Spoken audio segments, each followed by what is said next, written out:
Çka po ndodh me tokën natën? Pse po bëhet gjithnjë e më e ndritshme dhe në disa vende papritur më e errët?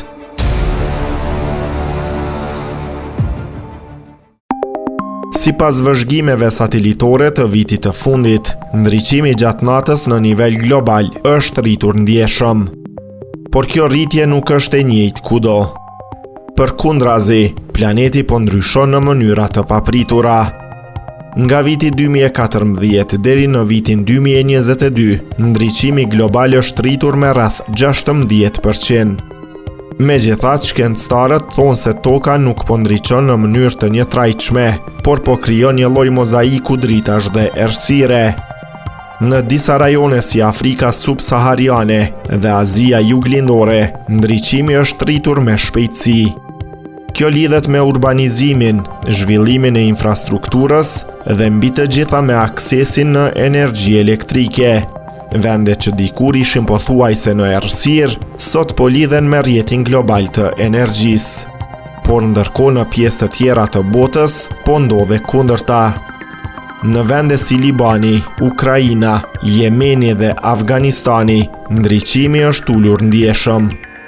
Arsyeja, konfliktet, krizat dhe shkatrimi i infrastrukturës energjetike. Në fakt në Ukrainë, studijuesit kanë vërejtur një rënje të fortë të dritës që përkon direkt me fillimin e luftës në vitin 2022. Ndërkohë në Evropë, situata është krejt ndryshe. Këtu ndriçimi është ulur me rreth 4%, por jo për shkak të krizave.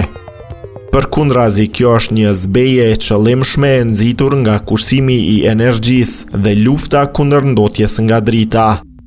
Kalimi në teknologjinë LED dhe politikat mjedisore po bëjnë që qytetet evropiane të ndriçojnë më pak, por më zgjuar. Shkencëtarët theksojnë se për dekada kemi menduar se toka thjesht po bëhet më e ndritshme me kalimin e kohës, por realiteti është shumë më kompleks. Sipas tyre, peizazhi i natës i tokës është i paqëndrueshëm, ai ndryshon vazhdimisht duke u zgjeruar, të kurrur dhe transformuar në varësi të zhvillimit, krizave dhe vendimeve njerëzore.